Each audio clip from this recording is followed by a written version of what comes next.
Yeah, hi, beautiful show. I'd just like to answer these two riddles. So, right? I'm going to answer these two riddles. Firstly, I think the riddle about the Puravu. Welcome to Headlines. This is David Lichtenstein. This week we have a fabulous program. We're going to be speaking about the story that's convulsed the United States for the last 3 months, Brett Kavanaugh. And the question would be, looking at it through a halachic lens. Let me give you an example. You have a big shul where or yeshiva. They're looking for a rav. We understood right from the get-go. And they've had many rabbanim come and give their proper speeches. Finally, they choose the one they want. He's a superstar. Last 35 years, he's had different stellas, wowed everybody. The night before the board is supposed to vote, the lady comes and she says, hello, right, and 35 years ago, he attacked me. He was Meir Yad. He acted inappropriately. He tried to be honest. What would be the halacha? Would the shul be allowed to hire him? That would be considered. And this isn't a remote thing. He was not by we've had in America, we've had in England, we've had in Eretz Yisrael, Berlin, but we've had stories where rabbanim were thrown out of their positions for stories like this. So the question is, you have a one-on-one, you have an accuser coming forward. What is Allah? So let's go through the issues. Number one, is an Isha Neman. The parents of his Torah. Number two, even if she is, well, does 35 years make a difference? Is there a statute of limitations in Halacha? That would probably be considered. The fact that he did it under the influence, does that make a difference? No, if he had lied under oath, would that make a difference? Most people are not right to that. And here's another issue. Very, very, very rare. The fact that there's a rumor that somebody's saying. In terms of the second riddle, a Khal in Halacha has very significant reputation. Reputationally, are you allowed to take a rav who has such an accusation? Like Senator Khal said. She said, well, I'm sorry, Senator Murkowski. She says, why go there? Why do we need somebody with a rap? What would be the halacha? So we have fantastic, three fabulous rabbanim. We have the Rav, Khal Jeshurun, Rav Chaim Steinmetz, a very big Talmud Chacham, has really a wonderful mahalacha on this. We have from Muncie, Dayan, Kahan, brilliant young Dayan. We have from England, Dayan Elimelech, Vanzetta from London, a very well-known Dayan in England will be speaking about it. And we will also have at the end of the program, we will have Meir Seewald, post the Wall of Shame, the Wall of Shame, which is basically 100 or 200, all the known molesters that he has basically corroborated to be molested in Khal Yisrael. And we've asked him, how do you go about it? You have a board of rabbanim. How do they paskin that somebody should be put on the wall of shame? Could one accuser come out or not? So this is going to be this week's topic. We're going to start a whole series of interesting programs. Let me give you some of the topics that we'll be speaking about. Dating, all the halachas of dating, yichud, shadchanim showing pictures, going to a bar, etc., the halachas of dating. We're going to be speaking about when is the time to leave kollel? Is there a time? And if there is, when is it? Alternative medicine, vaccinations, homeopathic, etc. in halacha. We're going to be speaking about, I think this is next week, marijuana in halacha. Today, marijuana is legalized in, I think, 22 or 23 states. What are the halachic standards? Is it like cigarettes? Halacha, bracha, is it bad? Is it worse than schnapps by a kiddush, etc.? External stimulation. The following week we'll be speaking about, I'm not sure it will be the next week, one of the following weeks, abortion, babies with deformities, abusive marriage, single girls who were unfortunate and became expecting. We'll be speaking about leading rabbanim on that. We'll be speaking about hashgachas in America and Eretz Yisrael. Is one better than the other? Are they all the same? We'll be speaking to a bunch of mashkichim. What are the difference between the hashgachas? Why are you paying all that money? Is Bells, is the Ada, is Reuben in Eretz Yisrael, is one really better than the other? Can you eat in the hotels? Let's uncover what's going on by hashgachas. We'll be speaking about Batei Din. What are your chances in a Beis Din? What is going to a Beis Din really like? How good, how bad are they? Are there any good Batei Dinim? We're going to be speaking about Kaveh Itim L'Torah. What should you be learning? Daf Yomi at 60 miles an hour, racing through the interior of Zvachim and Menachos. Are there other options? We're going to be speaking about Nakama. Getting even. Is it ever appropriate? You'll be surprised about what Halacha says about it. So we have a whole bunch of interesting topics coming up in the next few months. So listen in. Before we go that, I want to say a little word on the Parsha. This week we're going to be learning Parshas Lech Lecha. And I don't know about you, but I had a tough week last week. And when I have a tough week, I try to open up a Sefer, Chumash, Gemara, and see if I can find something. So this week I had a tough week, and then I'm learning the Parsha. And Avrohom Avinu asks Kaviyachal, Bameh Eda ki irashena. How do I know? Show me a sign, as Pashup Shat, that I'm going to yarshin, the promised land. So the Gemara says, because Avram said Yadei Teda Bameh Eda, his children got Yadua Teda ki ger yeh zaracha be'eretz le'lahem. All the 410 years in Mitzrayim is because Bameh Eda ki irashena. So the Sipurno, I think it's the Sipurno or the Kliyaker asks a question. He says, isn't this a disproportionate response? I mean, Avram wanted a sign, so his kids get 400 years in Galus and the eternal Goliath of Khal Yisrael. I mean, is that, when they bombed the Gaza, so the New York Times and all the other anti-Semites say it's a disproportionate response. So the Sipurno asks, isn't this a disproportionate response? He asked a question, and he says a teretz. Ramban says a teretz. But let me try a different shot. Chazal have a different shot. Bameh Eda. The Medrash on it says, he didn't ask, how do I know? Show me a sign. But be'ezah schus, the promised land, how will I earn it? Show me how to earn it.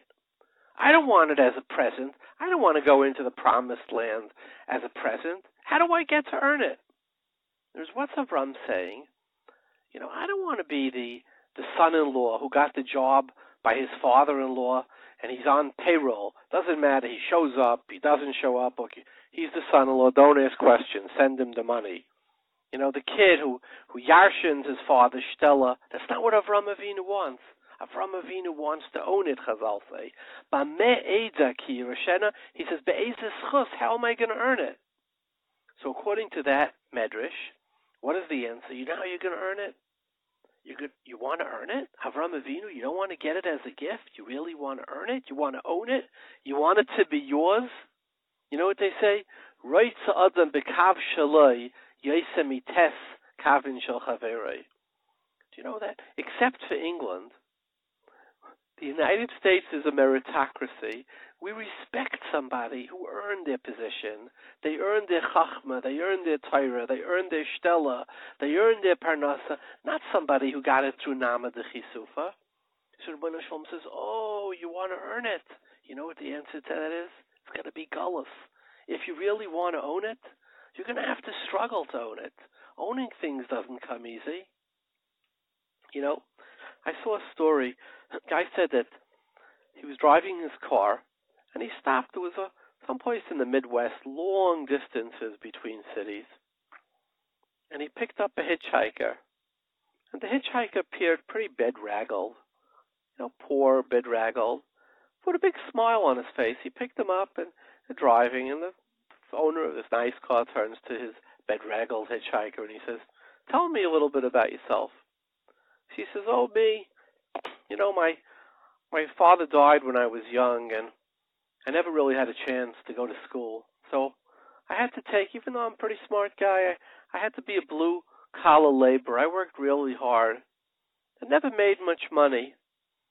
And he says, and I did okay, I paid the bills. And he says, the last few years have been particularly rough because, he says, I see you looking, my shoes are torn. He says, as I get older and I do the blue-collar labor, my knees started to give on me, so it's not easy for me to get blue-collar work anymore. And my right shoulder, I fell off a tractor once, it hurts me too. So he says, it's become a little tougher. So the owner of the car says, but but you have such a big smile on your face. Aren't you bitter? He said, no, I'm not bitter at all. So the owner says to him, the driver says to him, why aren't you bitter? I mean, you're struggling so much. So the hitchhiker looks at him and he says, I think people come to this world to learn, to get enlightened, to build your character, be a bigger person. He said, so it's sort of like going to school. He looks at the guy and he says, this pampered fellow, he says, you took basket weaving and gym. He says, I took the hard classes. I took physics. I took math. I really wanted to learn here and to use my journey here to become enlightened. I wanted to own my experience. So Avrohom Avinu says, but Meir, don't just give me the promised land. I want to earn it. I want to own it. If you own something, if you earn it, then the amount you could is almost infinite. If you yarshin it, if it's given to you, you have to hoard it, because all you have is what you're given. Avrohom Avinu says, Khal Yisrael, we're going to want to own it. We're going to want to create. We're going to want to be endless opportunity. How do I do that? And Rabbi Nishon says, the only way to own it is to really struggle. I read a story years ago about this fellow. It's an apocryphal story, but I think it's some beauty to it. And somebody told me that it was actually a show in the Twilight Zone. This really bad guy goes up to Shemayim. Really bad guy. His whole life, he's only done bad. Rak kol hayom. And he comes up, and the ministering angel, right, we'll call him Rabbi Yankel, says to him, he says, let me show you your options here. And he shows him two options. He shows him one where people are working and coming and going and picking and lifting. And the other one is, it's just a beautiful house on a golf course. He says, which do you want? So the really bad guy says to he says to the Malach who's showing him around Rabbi Yankel, he says, I would like, the golf course looks fine to me. He says, sure, no problem. So takes him to his room in the golf course, picks up his clubs and goes to play round one, takes a first hole, swings. It's amazing. The ball soars 400 feet, hole in one. He says, wow, that's incredible. Goes to the next hole too, swings again, hole in one. Third hole, he says, I'm just going to tap it, see what happens. He gives it a little tap. The ball flies all the way, all 18 holes, hole in one. That night, he calls up the angel. He says, listen, is there anything to do? Is there any, action around it? And I says, yeah, there's a casino. Goes down to the casino, takes, the slot machine, pushes it. 5, jackpot. The next one, jackpot. Everything jackpot. Everything he does is just goes to play cards, and he has also a royal flush. Everything. Next day, goes to the golf course. The third day, he calls back the angel. He says, listen to me, Uncle. He says, you're the angel. He says, this is becoming terribly boring. Every joke I make, everybody starts laughing hysterically, like I would be the funniest guy in the world. Every golf I win, if I pick up a baseball bat, I hit it over, it's just stupid already. He says, do you have anything here that's maybe a little challenging? Suddenly, this kindly little Yankel, the angel, his eyes get slanted and pointy, and his ears get pointy, and he has 2 fangs, and he says, He says, challenge? You want a challenge? That's in the other place. You came to the wrong place. Over here, we don't allow any challenges. So I think, what's the lesson? You had a hard week. I did too. And you know what? Avrohom Avinu was mispal that we should all have to earn it. We should all struggle through it. When we collapse into bed at night, we should say, it's mine. I didn't want to yarshin it. Yadei Teda, what was it? He said, Ba'me'eda, Be'ezes. How am I going to own it? So if you had a hard week like me, okay, you earned it. You own it. So do I. Before we go to our wonderful guests, I want to ask the riddle of the week. And this week's riddle is interesting. Avrohom Avinu says, Imri no'achaisiyat. You're beautiful, Sarah. He says, tell her you're my sister so they don't kill me. In fact, he'll take you, Avimelech will take you for a wife, and I'll survive. So it's a dafapella. Avram Avinu was going to survive by giving his wife to the king, who was going to be Oivran and Avera of Eshesish, which is Yereg Val Yaver. He wanted to save himself with Gilui Arayis. You're not allowed to be matzel yourself with Gilui Arayis. How can Avram and Sarah do such a thing?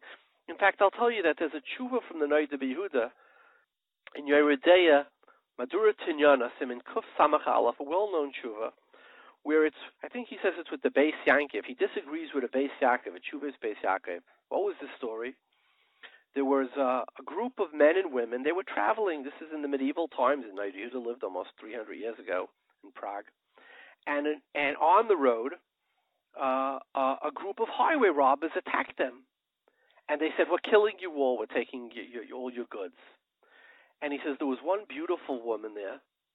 And she spoke to the head of this highway robber group. And she said, I'll make a trade with you. I'll have inappropriate relations with you. Let's go into the forest and let everybody live. So the guy agreed. She was a beautiful woman. He said, okay. And what happened? The Beis Yaakov says, wow, she did a mitzvah rabbah. She did a tremendous mitzvah.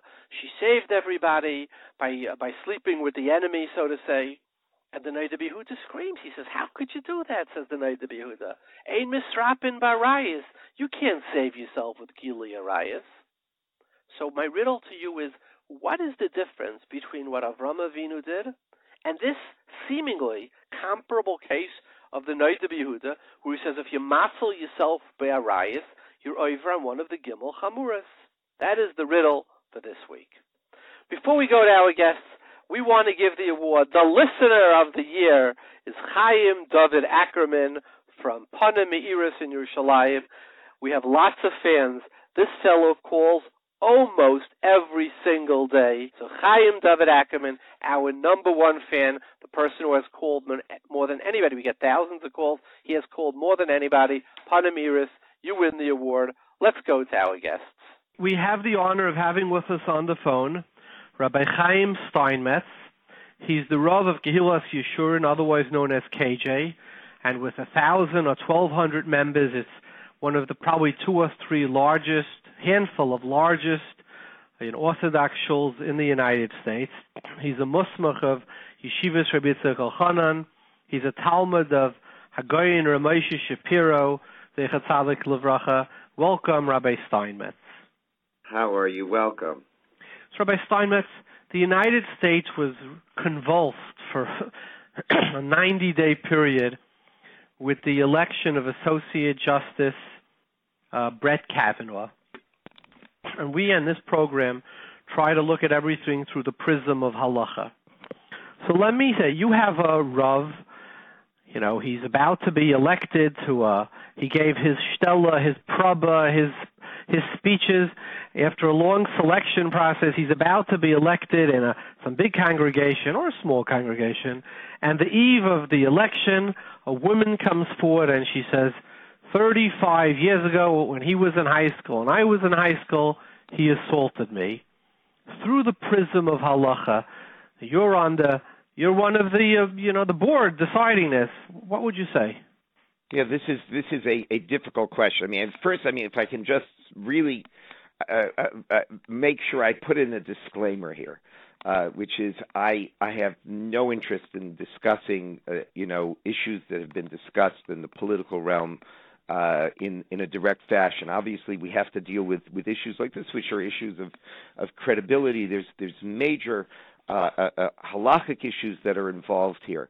But I find, this is complete disclaimer and an aside, but I stay away from things that are political. Simply like the Gemara in Yevamos that says that it's that it's Geshem Shemitzvah L'Adam Lamer Davar Hanishma Kach Mitzvah L'Adam Shelo Lamer Davar She'eino Nishma. That you can't say things people are not interested in hearing.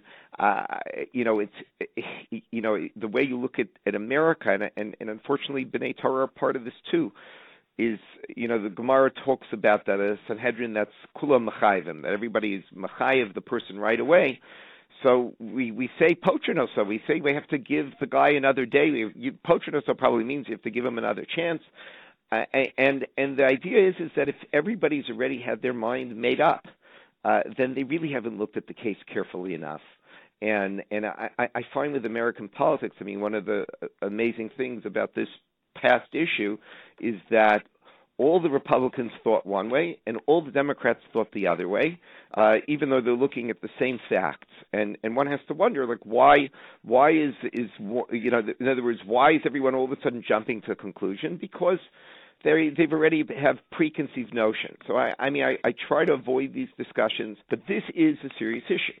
And this is an issue of claims, and how does one judge credibility, and how does one deal with an issue like this? So let's with that disclaimer. I hope I'm allowed to make a disclaimer because I cannot stand dealing with American politics, and then we can go and talk about the real halachic issues, if that's okay. Disclaimer is accepted, and let's be realistic. I think if you would take most congregations, the congregants are sort of split 50-50. So being that you're a Rav with 1,000 or 1,200 members, we can't say anything to upset the other half. No, you need to understand, Reb David, whatever I say, I'm wrong. Right. Well, you're half right and half wrong anyway. Right. So let's talk about it in a Rav. And I say it's not just philosophically, because we have had this case with Rabbanim. We have had Rabbanim in England, Rabbanim in America, Rabbanim in Israel, who have been accused of such things because Rabbanim are human like everybody else, and Avoina Keva Yisubeni, and they do make mistakes. The Torah says on Moshe Rabbeinu, Chashdu Be'esh Esish. This week's Parsha, the Ramban writes, Avrohom Ta. So we recognize the frailty of human beings. But that is so. It has happened with Rabbanim. It happens with Mechanachim, with all the cases with pedophilia, etc. So this is the exact case. Take the Kavanaugh case, transpose it to a religious situation. What would you say from a Torah prism? Right. So look, it depends on how we understand. Let's say, telling a Rav that, in other words, going to a Rav who's about to get a shteller and saying, look, we're refusing you because of X question. It depends what standard needs to be met.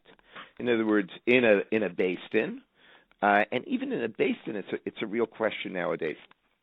In other words, in a Bais Din, if someone comes and wants to make a claim against another person, so obviously there's the famous Gemara in Psachim, which there's the famous phrase that Tov Yechata v'Zigud Mingud, that the Zigud comes and he says he's made alone.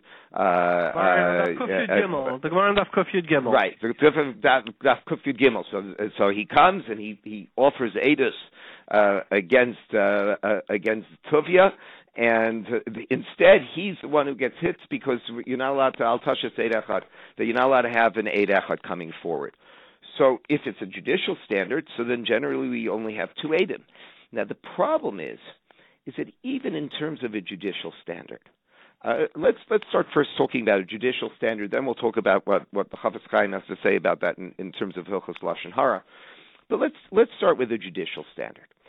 If even in a court of law, Rabbi Steinmetz, can I interrupt you? Could you just tell over the audience what the Gemara says? And I apologize. So the Gemara in Psachim and Daf Kuf Yud Gimel and Bais brings down a case where a fellow by the name of Zigud saw another gentleman by the name of Tuvia, and the fellow by the name of Zigud sees Tuvia sinning, and he comes the next day to court to testify against him. And instead, the court says, well, since you testified against Tuvia, you're the one who's going to get punished. And he says, how could it be that Tuvia is the one who sins, and Zigud Mingad, and Zigud is the one who gets punished? How could that be?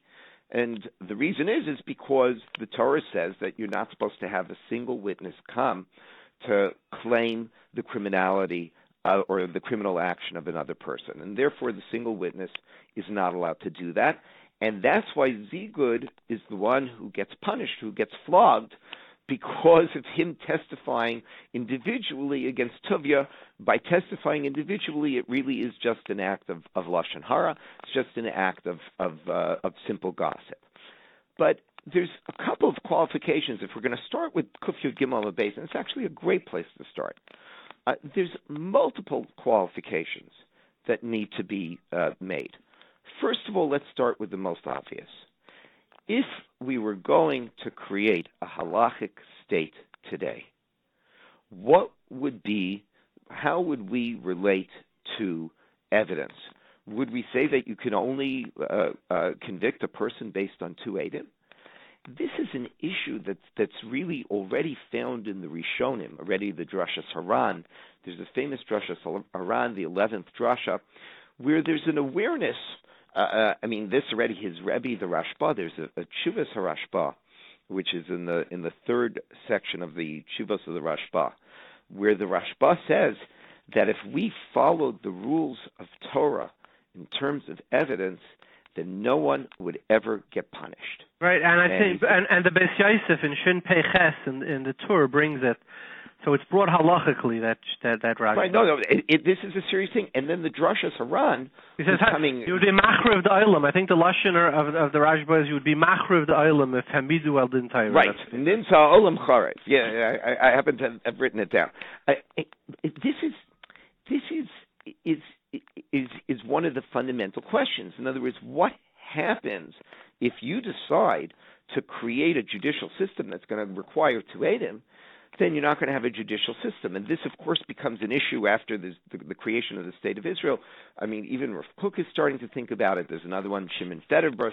Of course, Rav Herzog writes a 3-volume work on this particular issue. And there's a real question of what are we going to do? How are we going to deal with a halachic state and deal with evidence? And many point to the Drashas Haran. The Drashas Haran, who says that there's also something called the Mishpat Malucha, that the king also can come and enforce judgments, even if it's an Eid Echad. Even he can actually even give the death penalty up Eid Echad. So there's this idea that maybe there needs to be a parallel system of governance. Rav Herzog is not so crazy about this idea. Rav Herzog prefers to go with another manner, saying that maybe we need to make takanos, and maybe we need to, when it comes to dinei mamanos, you say hefker bezdin hefker, which is that the bezdin has the right, so to speak, to declare anything a person's property. He tries to work within the system of halacha because he believes halacha is really the representation of a Kadosh Baruch Hu's ratzon.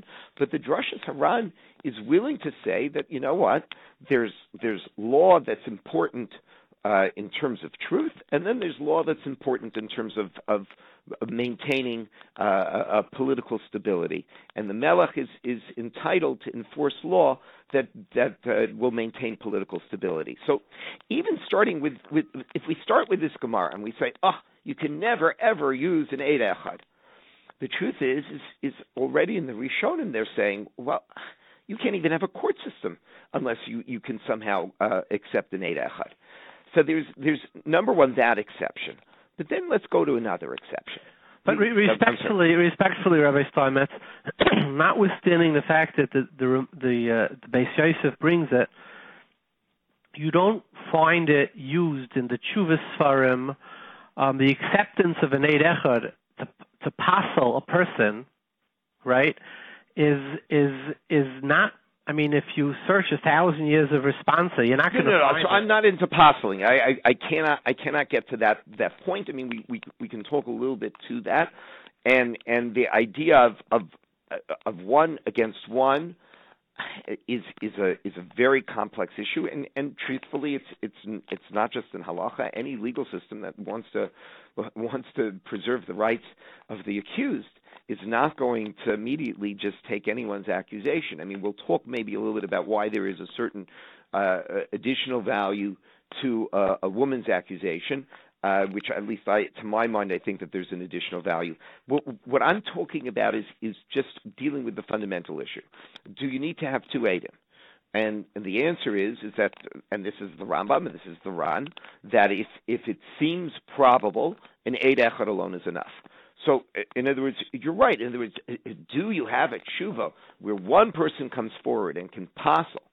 Well, we'll talk in a moment, because the Chafetz Chaim talks about someone who's nemen kebeitrei, right? That someone who's, in other words, again, we don't need to make this perfectly analogous to what's going on in the news, but there might be someone who has such a profound and considerable reputation that if they come in and say, look, I saw this, or someone who has a particular Neemanus because they may have an insight, or they have a particular Neemanus because they have so much to lose if they're telling you this, if they tell you the truth, they have so much to lose, that there might be a possibility of saying that. In other words, look, if you can use an Eid Echad to put someone to death in Dinei Nefashos, then that means that there is, so to speak, in other words, we're not hung up on two Eidim. It could be... When do you use one person to put somebody to death?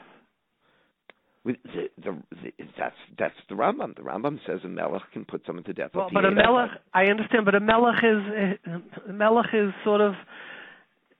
We don't have a melech. We don't have a melech. You could put someone to death al pi Eid Echad. I understand, but I'm saying we don't have a melech, and we're not dealing with Bnei Noach. No. So the point I'm saying is that when those who, again, the fundamental question is this: a melech can do what he wants. A melech can do what he wants. I mean, you're right. So the Ran and I've paid Gimel where Belazar Reb Shimon put many people to death al pi Eid Echad. But that was, again, we don't have a melech today. So let me just explain. In other words, the Drashas Haran, in the 11th Drasha, the Drashas Haran, the Ran asks basically the same question that the Rashba already asked 2 generations before, which is, how do you have a judicial system that will actually have you'll have a stable society, because you're certainly not going to have Hasra, and you're not going to have 2 Eidim always. So how do you have a judicial system? And he says that's the Mishpat HaMelech. The Rambam says explicitly a Melech is Meimis al pi Eid Echad. So essentially what the Drashas Haran is saying is that there's a parallel. In other words, if we had Mashiach now and we had a Melech, there would be a parallel judicial system. You have a din Torah, and then there might be someone who's representative of the Melech who would sit there and would do the Mishpat HaMelucha. That's essentially what the Ran is suggesting, and by the way, that's what modern thinkers, and there's, like I said, like people like Rav Herzog have three chelik work on this. But Rabbi Steinmetz, another thing, Rabbi Steinmetz, arguably you don't even have an Eid Echad here. You have a toy in here. You have the where's that? In a case where, let's say, somebody comes out and says, so-and-so assaulted me, this rabbi assaulted me, it's not even an Eid Echad, it's already the Baldin himself, who was arguably pasaledis. You even have less than one Eid. Well, it depends if there's this is the famous question in the Achronim, could the person...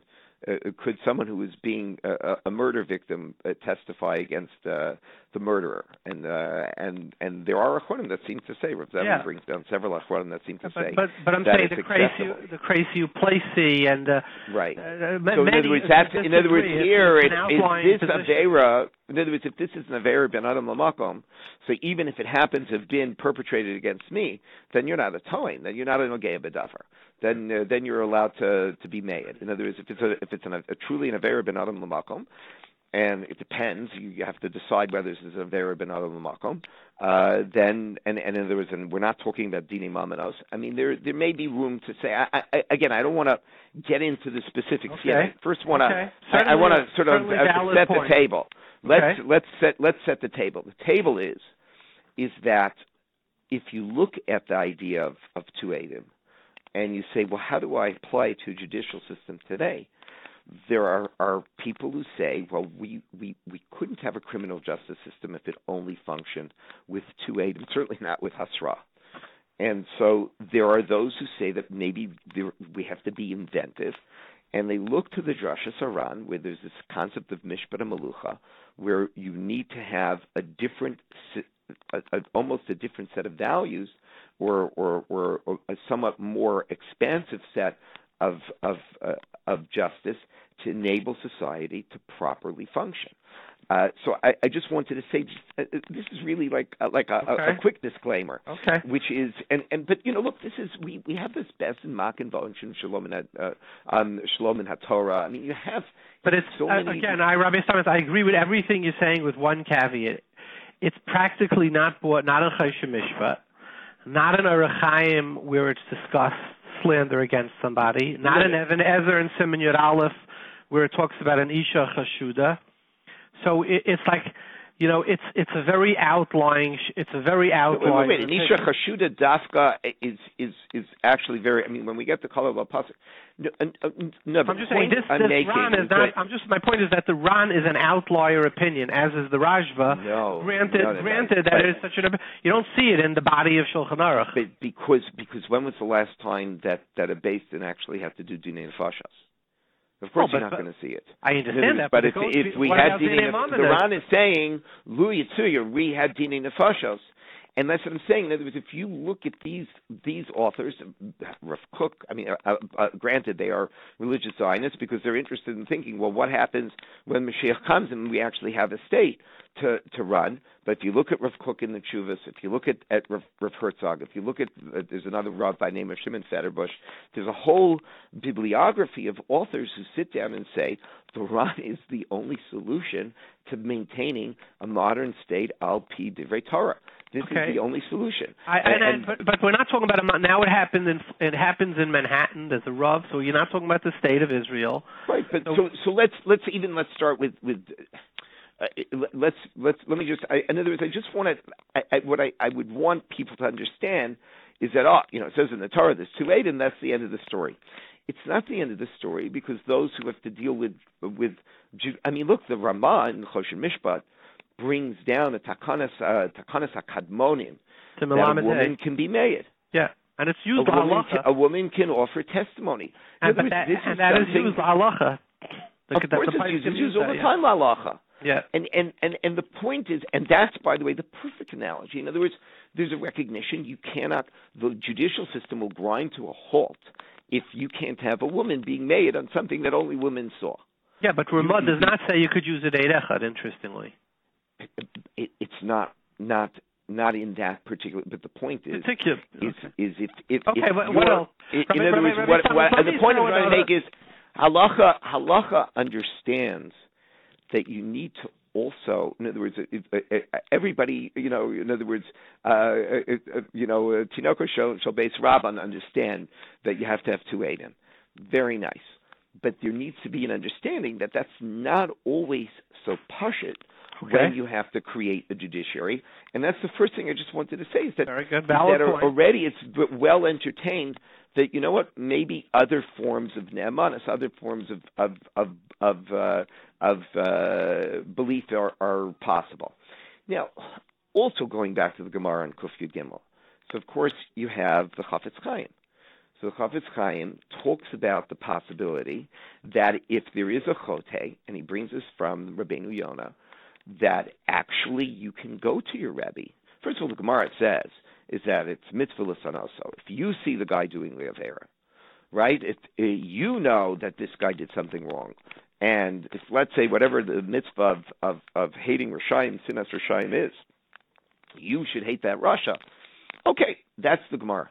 But the Chafetz Chaim brings down from Rabbeinu Yonah the possibility that if you really feel you need to tell a Rav or someone who's very important that they have to be mafreshim from doing future Isurim, or in other words, that there is some sort of greater future consequence to this occurring, so then, and this would certainly be true of a case of a Rav who's becoming a Rav of a shul, who did this years ago, and now we have to have questions about, who is he? And you're going to give over the lives of Balabatim in his hands, and he's going to be counseling people. I mean, like, you have to really think, like, what situation are you putting him in? A Rav has incredible connection and power over his Balabatim. It's not a simple thing. So there's a drasha sarah, and there's a Chafetz Chaim who talks about the possibility that if you're Neman Kibeitre, you can go to the Rav can then go and be Mafresh Meisura. In other words, there is another possibility that we don't have to squelch everything in a situation where someone feels that they have something significant to say. And the point here is this. In other words, this is not to say if someone comes in and says, a person that you have no idea why, you had no reason to believe before that there was something wrong with him, and says, this is what I know is wrong with this Rav. And it's just one person, even if it's a person that's reasonably credible, you would want to look for some sort of corroboration, because it would strike me, and I don't see anywhere in Halacha that you would say otherwise. It would strike me as very strange. In fact, it's interesting when it comes to the question of being machzik a woman as a married woman. So this is also brought down. This is brought in Even Ezer and Siman Memvav. So, the Aruch HaShulchan there goes into saying, obviously, you need to have some sort of corroboration. In other words, if there's a kol that the woman is married, but you know that the kol starts from two people, and everybody hears from these two people. He says, unless it's properly examined by a Bais Din, any two guys can create a rumor that a woman is married. And how are you going to, in other words, there has to be a very serious assessment of what evidence is being produced. In other words, if you want to get both sides of this, and I think we need to think about both sides. On the one hand, there is almost, in other words, if someone is speaking at cost to themselves, and this is where I want to talk about just in general the concept of if a woman is coming forward and saying that she's violated, there is a certain, I would say, one has to give them an additional assertion. It's not just a woman; it could be a child, it could be a man. When people come forward and say that I was victimized in this humiliating fashion, I'm a victim of sexual abuse, there is a certain additional Neemanus they get. It may not be sufficient enough. Let me just take the other side of that. If somebody comes forward, a woman would come forward to this rabbi who's about to be elected, and it's 35 years later. So that's a question. Like, where were you for 35 years? The second question I would ask is, we want to give her extra Neemanus. Do you dislike this person? Like, so, if you're a rabid, if you have a very strong reason to be against this person, like, you just don't want to see this person as a rabbi, even if it hadn't happened, because he's so imagine if he would be anti-Zionist and you're pro-Zionist. You say, we just don't want an anti-Zionist rabbi. You can't have a Satmar rabbi in a modern Orthodox shul. Would you humiliate? I mean, So I'm just saying, I think the assumption is people don't do these things. But talk about Sainan. But there is a concept of somebody who disagrees. What rises to the level of Sonei? There is a concept of, is the person coming forward, are they going to have movie rights? Are they going to have book rights? When there could be many other agendas. No, I would certainly agree. Or a child coming forward is a pure type of thing. But let me give you an example. You're a Rav of a big community. A woman comes forward, or a man comes forward, and this is very common in the middle of a divorce, and the woman says, and this is the most common thing, he molests my 2-year-old. I mean, which normal person molests? Well, you're in the middle of a very bitter divorce, and you're trying to deny him custody to get a better settlement. So I think we have to look at these things in the for framework. Sure. I mean, those are larger factors. In other words, I was talking really to the fact that in other words, when you're weighing these issues, you do need to weigh the cost to the person coming forward, and that in general, if it's the victim of a sexual abuse who is coming forward, and certainly you don't want to get into all of these other cases where there's 100 other motivations, and again, I'm really not talking about what's in the news. I know you keep trying to bring in the elements of the news. I'm not interested at all about what's in the news. In other words, I'm not even interested. In other words, you're right. If you have book rights, but the average person coming in for without a doubt, it's a great personal. I'm talking about Khalilah. Someone comes in and says, "I was raped by so and so." Yeah, it's a great personal. These are issues that have to be dealt with. In other words, I think in the past, unfortunately, people have often said, and you can't do that. And you have to understand that if someone's coming in and they're deeply humiliated and they're going to be saying this, then there has to be an incredible sensitivity to the person coming forward. Like I said, this has nothing to do with the news.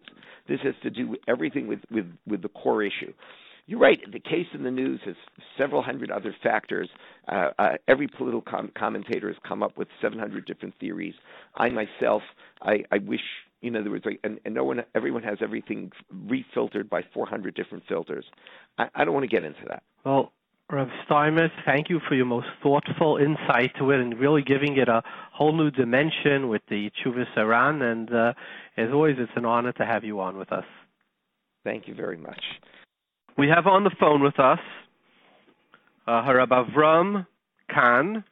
He's the Dayan and the Rav in New City. He's the Rav in New City. He's also the Dayan. He's of the Vaad, Vaad of New City. Welcome, Rav Khan. Shalom Aleichem. Welcome, Rav David. So here's the question. You have the whole country has been fascinated, or many people, with the election of both the nomination and election of Brett Kavanaugh to the Supreme Court.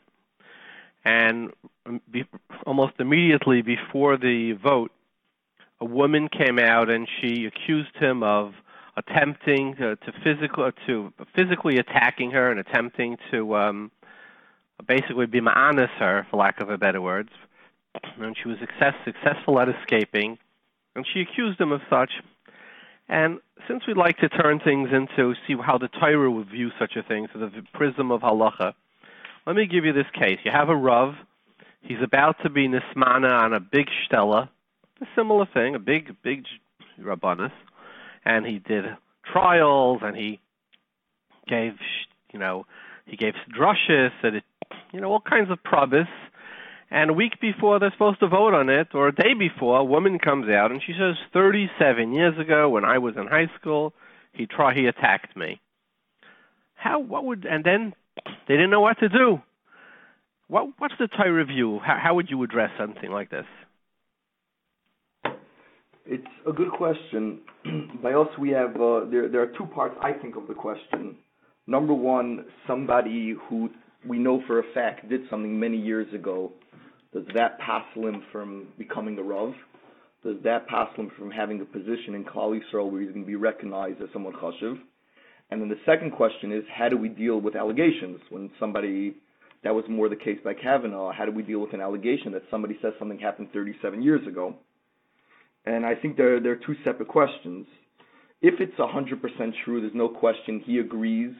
There's, I think, a tshuva in the Mishnah Halachas or Menashe Klein where a Rav wrote him that he's becoming a Rav, and he knows he did things that aren't acceptable in the field of Rabbanis many years ago, and he did tshuva. Should he be a Rav or not? So Menashe Klein says a Chiddush Gadol. I'm not so sure everybody agrees. He says the halacha by someone who's pasul le'edus is pasul to be a dayan. So he learns that someone who's kosher to be an eid is kosher to be a dayan. And since the Shulchan Aruch says in Siman Lamed Daled that somebody who does tshuva for an eid, and we know he does tshuva, he's kosher to be an eid, therefore such a person's kosher to be a dayan, such a person's kosher to be a rav. That's his opinion. So let's address that opinion. In this case of Kavanaugh, it's hard to make the argument that he did tshuva, because he's not saying I did tshuva. He's denying that it occurred. So that's a second shaila. The shaila is with allegations. How do we deal with Khal and allegations and rumors? So let's say this case, the Rav comes forward. So now it comes to you. You're the Dayan, and you say, well, maybe he did tshuva. Well, could he do tshuva if he's denying it? A, and B, since it's bein adam l'chaverei, right? And bein adam l'chaverei, in Hilchos Tshuva, it's brought that you have to be asked the person for tshuva, and he clearly never asked the woman for tshuva if he denies its occurrence, and she says he never approached. Nobody's saying. So would you take the position that maybe Beliba he did tshuva? I mean, would that help? So I'll tell you something fascinating. Menashe Klein, who's the most lenient, he's the one who allowed the person to become a Rav, says if they ask you straight out, and over there the person, what he did was unacceptable, was he did tax evasion and he ended up in jail because of that. And there Menashe Klein writes, if they ask you if you ever sat in jail or if you ever did something illegal, you have to admit, you can't lie. So such a person who's lying for sure is still being over whatever, either he's being over a new Isser or it's still considered that he didn't do tshuva on the initial question, whatever the act was. So in a case like Kavanaugh, we see if it's true that if the allegations are true, for sure he didn't do tshuva. The second part is, would tshuva help without someone being Matthias? That would be a whole different question. And l'chayra from the Shulchan Aruch that it says that Beinodin l'chaver, a person has to be Matthias, even though I think there's a tshuva from Namudei Ar where he speaks about a lady who was over Isser Tayers HaMashpacha with her husband. Her husband didn't know. Now she wants to do tshuva. She wants to be back Neman with her Shivin Akim and different shilas. So he says, and the Tzemach Tzedek agrees, he says she doesn't have to do a tshuva about asking her husband Mechila. As long as she goes to the Rav and she's Makabel, she made her husband do an Isser. As long as she goes to the Rav and she's Makabel, Mikano Lahabas, she's never going to do it, she's Neman. That's a tshuva, that's enough. But in such a case where the Isser is a real Bein Adam L'Chaver, that's what it is. Besides the Bein Adam L'Makom of doing an Isser Erva, there's a real Bein Adam L'Chaver. It's simple. I think everybody would agree that there's no tshuva unless he was Matthias, the person. So given that he wasn't Matthias, sir, let's make believe it was a Rav. So now they come to you, you're a Dayan, and they say, Dayan Khan, we have this Rav, he's mamish, he's fantastic, we love him, and a woman has come forward accusing him of, the same event, and how would you respond then? He hasn't done tshuva. I would respond very simple. The Rambam tells us in Hilchos Deus in Perek Hey, which is speaking about every Chacham. So the Rambam says that a Chacham needs two characteristics. Number one, the Rambam says, Kashem Shah Chacham Nikr B'Chachmasa. He has to be Nikr that he's a Chacham. Nobody's going to say on a Chacham that, he's a huge Talmid Chacham, he happens to not know how to learn. Nobody will say that. Kach Tzor Sheyeh Nikr B'Maisov. And then the Rambam goes through all the actions, the way he eats, the way he drinks, and the Rambam ends off, you kol ha'maisam elu noam u'musakana b'yoser. All his actions have to be noam because the Torah is derech ha'arad, so he has to be noam. So the Mishnah Elimelech asks that a lot of the halachas that the Rambam brings about a chacham, how he has to be noyeg, the Rambam quotes other places in Yad Chazakah. What's specific about a chacham? So the Mishnah Elimelech doesn't really give an answer, but I heard from Meir Stern numerous amounts of times that the Rambam over here is saying a taich of a chacham. Just like a chacham is nicker from his chachma, so too a chacham is nicker from his actions. And if in his actions he's not nicker that he's a chacham, it's not that he's a chacham who doesn't have proper midas. Such a person is not a Talmid Chacham at all. Such a person doesn't have the name of a chacham. So with what are we making him a Rav? But Kavanaugh, for the last 25 years, has been either a member of a very elite law firm. He was a judge for the last 15 years or so. I mean, I don't have my exact dates, and 10 of them on the highest court of the nation below the Superior Court. He's worked in soup kitchens. I mean, he's had a sparkling reputation for the last, for Eversville until this woman came forward. So the question is, can one person's accusation make somebody unreputable where you say he's not Nika B'Maisav? I mean, would any again, is it true? Is it true? If we're going a question of his allegation, so that's a topic that's discussed 3-4 places in Shas. How do we deal with allegations? How do we deal with rumors? The Chaim discussed in Shmiras Haloshin, the Gemara, and it's discussed in Hilchos Soita with someone who accuses a lady, someone who accuses a man. We could discuss the topic of allegations, but let's say we're saying that it's true. Is such a person who it's true, and he's going to represent. There's a famous Ramah that has a question. The judges in the court system, are they supposed to paskin like Shulchan Aruch, or are they supposed to paskin with what they think is right? So the Ramah in the Tshuva happens to say that they have to paskin like the Torah. But everybody, even the Tumim is V'daik from another Ramah elsewhere, that the Ramah La'aloch La'maisa doesn't paskin like that. Everybody paskins that they have to use their seichel. They're not meshubit to the Torah. Rabbi Chaim Volozhiner writes, if a judge decides, you know what, I have a next door neighbor he's a chashav Dayan. Let me ask him his opinion. Rabbi Chaim Volozhiner writes, he's over the mitzvah of dinim, and he's chayiv misa. The mitzvah of dinim to paskin to be a judge is one of the zayin mitzvahs. You have to use it with your seichel. So we're using a person who we're trusting his seichel. By us, you could already say a Dayan has to look in Shulchan Aruch. What does his actions have to do with his ideas? But by the goyim, we're saying we're using only their seichel, the way they think. We have a person who thinks that it's okay to do something that's wrong. So we're going to say such a person has proper seichel. So, you're saying that if it's true, then he should not be nismana. But we don't know if it's true. So they come to you and they say, look, for the last 35 years he's had a good reputation, or 36 years. Somebody came forward and says 36 years ago he did this. It's somewhat unprovable. At least to date it hasn't been proven. On the stand he was rambunctious. He was somewhat hostile. Given those facts, what are some of the issues you would do next? Okay, so that's the topic of allegations. So there's right. There's a few fascinating Gemaras. The Gemara says that Gedalia ben Achikam was considered Mechayev ben Nafshe when he was killed out by his own army. He was Mechayev ben Nafshe because he didn't take the rumor and he didn't take the Eitz of Jeshurun ben Korach that he has people in his own army who want to revolt. So the Gemara says he was supposed to take Lashon Hara. He was supposed to believe it. So the Gemara says no. He didn't have to be Makabelit, but he should have been Choshesh. And the Gemara says the same thing is story with Reb Tarfon, that someone came to Reb Tarfon and he was choshesh that he killed somebody. It's not clear if he killed a yid or a guy. And Reb Tarfon said, I can't hide you.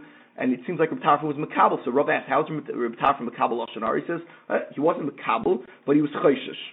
Now, what's fascinating is the Chofetz Chaim brings this down halacha l'maisa, and the Chofetz Chaim paskins elsewhere in Shmiras Lashon that in lashon hara there's two parts of lashon hara. There's hearing lashon hara and there's accepting. That means hearing Lashon Hara without accepting is also an Isser. If it's just for the fact of you want to hear Lashon Hara, you're in the mood of just hearing Hak. So over here it seems like they weren't over any Isser. It means to hear Lashon Hara to be Choshesh, even though you're not fully accepting, but you need to be Choshesh because you need to know the fact, is not an Isser of Lashon Hara. And L'chira, I think Pshat is, the Rosh and Rashi, they already discuss it. There's another Gemara. The Gemara says that a fact, Ein Adam Nechshad B'Dover Elim Kenaso. The Gemara says people only have chshadim, are only nechshad. People speak about somebody only if he did it. So the Gemara says, what? Only if he did it? The Gemara says, okay, he didn't have to do it. He had to do half that action, or he had to think about doing it. So the Gemara says, what do you mean? Moshe Rabbeinu, by the Adas Korach, everybody told their wives to stay away from Moshe Rabbeinu. They're all choshed their wives. Moshe Rabbeinu were choshed. That means Moshe Rabbeinu for sure did something. So the Gemara gives three main rules. One of the rules was the person can't have enemies, which is a big topic that the Achronim discuss. The Tzemach Tzedek says everybody has enemies. Whoever thinks they don't have enemies, everyone has enemies. But that's one column. The Gemara says then it has to be a kol deloy maspik. The kol doesn't stop. The rumor doesn't stop. And the Gemara says it has to go on for about 2 days, which the place can speak out is about 36 hours. That the kol doesn't stop at all, and nobody gets up in the middle of that rumor and says, I know it's not true. Now the poskim, when they bring down this Gemara halacha l'maisa, because it's negeo, if someone comes about a lady and someone says we know she was doing something inappropriate, or other cases about a man, also the rivash is the truth that a lady came to Bezdin and testified that this man was running after her, and they said we're not going to accept it, but we're going to make him move, we're going to get an order of protection, we're going to make him move to another city, and it's kapassim like this in Shulchan Aruch halacha l'maisa. So the Gemara gives klolim of how to accept rumors. He has to not have enemies, and also for 36 hours nobody disputed the charges. Nobody got up and nobody said it's not true. That's the column that the Gemara says. The poskim discuss an elaboration. Come on, every Shiloh Tshuva Sefer that speaks about Saita questions discusses what are the Gedarim of the Isbei Kala. Amal, when people lived in a city where there were no phones, there was no internet, there was no WhatsApps to send around the message. So to get out a rumor means that everybody had to think about it seriously. Somebody had to be running around from shul to house and get everybody to be talking about it. And then everybody was talking about it 36 hours. Nowadays, it's a little bit different. With one text message, the whole world could talk about something for 5 minutes. And what does it mean that somebody got up and said no? 1 person, 10 people? And what does it mean that it didn't come from his enemies? The Tzemach Tzedek has an arichos about that. You have to find out where the rumor started. Other places can say, no, the rumor could start from a good place, but as long as the rumor was continuing from his enemies, that's the opinion of the Divrei Chachma. He has a pierce on the Rambam and Saita, and the Marash Engel, and the Divrei Chaim. If you know the rumor was continued by enemies, then you know that the rumor doesn't have any basis, and now it's just being Choshesh B'Ksherim. The Tzemach Tzedek adds in that it's even considered Lashon Hara. But I'll tell you something fascinating. So Rabbi Khan, given all of the above, can you bring it back to our case? It's Rabbi Kavanaugh. We'll call him Rabbi Kavanaugh. I don't know if there's any Rabbi Kavanaugh, but if it is, I ask him Mechila. And they come to you and they say, Rabbi Kavanaugh, this is the exact case. Given everything you've said, what would you say? So I would say like the Chav, I personally, and this is, I had this case when I did Shemesh in Eretz Yisrael by Rabbi Weiss. We had a few such cases with actual Rabbanim and Rosh Hashivas. And a case either where a guy was 100% guilty and then 10 years later came and said he did tshuva, or a case that there were rumors. And Rabbi Weiss, I think he even writes in the Minchas Asher in the tshuva, that the Mishnah Berurah paskins about a chazan, because that's what it's spoken about at Shulchan Aruch. It seems like a chazan, a shliach tzibur amal, had a bigger status than we give chazanim. That is somebody you find out, or there's a rumor that he did an avera. So the Mechaber says, you're not masalik him for a rumor. The Mishnah Berurah says, but you don't appoint him to begin with. So says the Mishnah Berurah, what do you do when there's a rumor? Bezdin should be moishiv, and now Bezdin should find out from beginning to end with Drisha v'chakira if they feel there's enough basis on the rumor, and with that, then we'll be mamanim to be a shliach tzibur. Yeah, I believe I believe the Mishnah Berurah gets it from the Magen Avrohom. Yes, he argues in the beginning on the Magen Avrohom. He's bothered a little bit, but then in the Bir Halacha he ends up passing like in the Mishnah Berurah he passes like the Magen Avrohom. In the Bir Halacha he goes back and forth, but he ends up like the Magen Avrohom. Which would be very similar to the case over here, where they actually ordered an FBI investigation. The only thing that I was debating is how much do we compare a chazan? There's a fascinating Divrei Chaim. The Divrei Chaim says all these halachas about a chazan, if we should be masalik or not. If the tzibur doesn't mind, that means there's a call, but the tzibur says, we don't care. There's a call. We want to allow him. It's not a psul that he's puzzle and now we have to find out. It's something that it's bothering the tzibur that he's the shliach of the public. So if the tzibur is okay with it, says the Divrei Chaim, then just ignore it. Right. I believe that the Divrei Chaim is referring to the stira between the Magen Avrohom in Sif Daled, where he says that by a kala delay pasuk, even one could be meicha. Yeah. And in Siman Chaf Hey, the Shulchan Aruch says you need edim. So he says if they don't mind, in that case you would need a one could help by a kala delay pasuk if he minds, but if they don't mind, then you would need edim. That's how he answers the sort of the Siman. Correct. Yeah, that's the Divrei Chaim. So the question is, how do we look at a judge? How do we look at somebody who's having public service? Is that a shliach tzibur? Somebody who's davening for us, somebody we want his tefillah to be accepted. We want him to be merutza by the tzibur. We're so makbid that the shliach tzibur should be merutza al tzibur. Do we look at someone in public office like that also? Or we just want somebody who's good at delegating laws and figuring? That's the question. How do we, especially forget about a dayan by us in Bezdin, in public office. Let's look at the judge as an askin. Let's look at the goyish judge as our askanim. Does it need to have the same qualifications as a chazan? But don't the Paiskim say, isn't there a lashon, it may even be brought in the Mishnah Berurah, that it doesn't just go on a shliach tzibur, but on every public appointee. Kol hismanis hatzibur. Isn't that one of the lashonis? I think it's either the Mishnah Berurah or the Taz. Somebody uses that. I think the Magen Avrohom says such a lashon, and it comes the such a lashon is brought down in Levush. But the kol hismanis, the question is what's minui, because l'mashal mashgiach. In Siman Kuf Yutes, it's spoken about ba'arichos of a mashgiach who you're being samech on his kashrus. What is his level of qualification of Yiddishkeit, of keeping averis, to make it that you can't be samech on him anymore? That you could say someone he's running a kashrus, he's running a huge kashrus organization. I would call him a mamuna al tzibur, and the halacha is if he's doing averis b'tiyaven that don't have things to do with achila, the Shulchan Aruch paskins in Sif Bais that he's still neman for kashrus. So the question is, what does a minui mean? Not every person who's appointed is considered something that's memuna. What are we qualifying memuna? Shliach tzibur, memuna. A Dayan l'chera, there's minui hadayanim. L'chera, a Dayan by us would be somebody who's memuna, and that's why the Rambam in Perek Bais, based on in Hilchos Sanhedrin, based on the Gemara, brings 7 high qualifications that a Dayan needs. One of them is that he's merutza al tzibur. That's someone who's memuna. Yeah, but Dayan Khan would. I mean. I don't think most people would consider a mashgiach somebody who's a mamuna al tzibur. It's not doesn't have the same gravitas as a shliach tzibur by Yom Naraim, which or certainly by even on a regular basis. I mean, it's a wonderful parnasa, and we rely on them. But would you consider, all the people, Kvaidim B'Maka Munach who work for the Star K and the Chav K, do you feel that they're sort of the equivalent of a judge who's a Mamuna al Tzibur? I don't know, but let me ask you a better question. They have responsibility to the tzibur, but then again, so does a school teacher, so does a Rebbe. So everybody who affects the tzibur could the argument be made that a school teacher, because they have 20 kids in their class, is a mamuna ala tzibur? I'm not sure that's what the let me ask you a different question. You have two jobs open in Khal. So one is shliach tzibur. Even during the week, it's mashma. The Mishnah Berurah is more mekel during the week. A shliach tzibur, and one a mashgiach of a huge factory that has shilos and nevelos treifas. You have one person who's definitely not so from, not so shemei Torah mitzvahs, and another person who's a goyin hagoyinim. Most people would say, daven for the Amid, the one who's not so from, you daven for the Amid, and the goyin hagoyinim, the one who's a tzaddik, will put as a mashgiach in restaurant. The Shulchan Aruch tells us punkt fakert. No, for the shliach tzibur, you have to put the person who's a tzaddik mukabel, and the mashgiach, you could put the person who's less shemei Torah mitzvahs. But I think most people would want the opposite, right? Well, you see, yes and no, and I'll give you just a counter to that